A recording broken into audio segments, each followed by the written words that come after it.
Hello, magandang araw sa inyong lahat mga ka-TH. Ngayon po ay mag-tutorial tayo kung paano gagamitin yung kumpas. So, unahin natin yung kumpas na gamit ang cellphone. So, ang hawak ko ngayon ay iPhone. So, ganito po yung kumpas ng iPhone.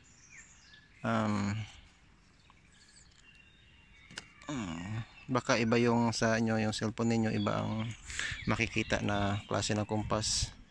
Sa isa kong cellphone makikita yung degree dito sa taas, ito naman sa ilalim.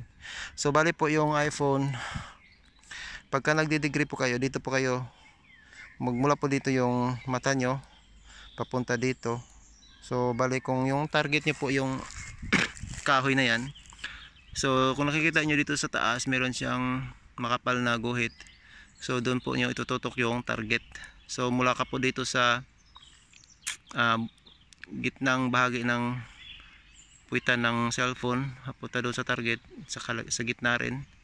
So ganyan nyo po para makita nyo yung guhit.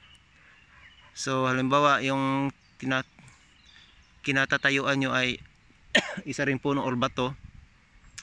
So halimbawa mula dito idigrihan nyo yung isang puno o bato rin sa harap nyo, ganito po.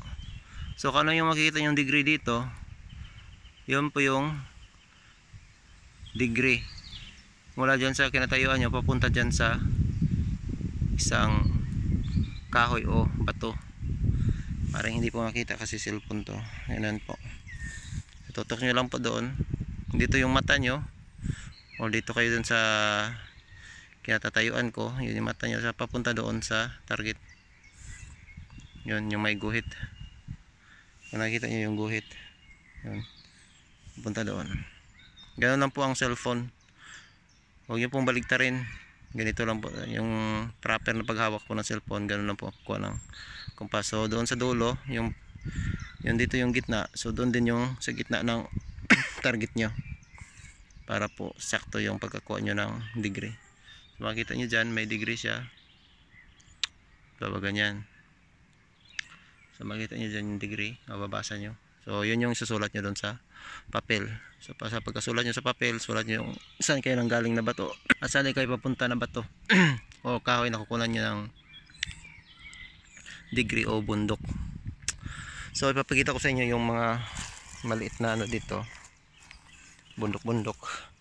So minsan po merong mga markers ang Hapon na ginawa, kasi ginagawa nila yon pagkasakaling walang bato sa paligid, o di kaya ang mga bato sa paligid maliliit lang at wala silang daladalang simento o graba para gumawa ng palatandaan o bato.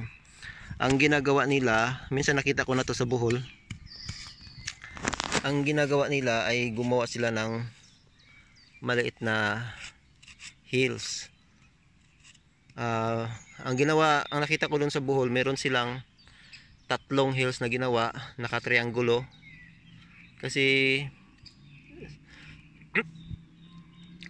bakit palaging triangulo ang ginagawa ng Hapon? Perfecto kasi yung triangulo.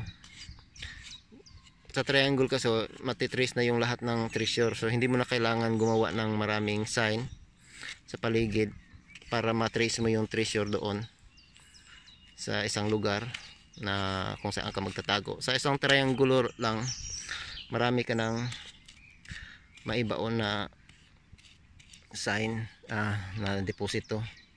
So sa isang triangulo meron siyang 4 na deposito or 3. Kasama na yan ang big deposit. Pagka may pagong, yun, di big deposit na yan. Palaka, yan, big deposit. So yung hills, kung tatanong nyo kung gaano kalaki yung hills na nakita ko, siguro mga ganito, ganyan po. Pero yung mga bato na yun sa loob, puro bato yun, maliliit nga lang. So ibig sabihin nun wala silang simento nung panahon na nagbaon sila.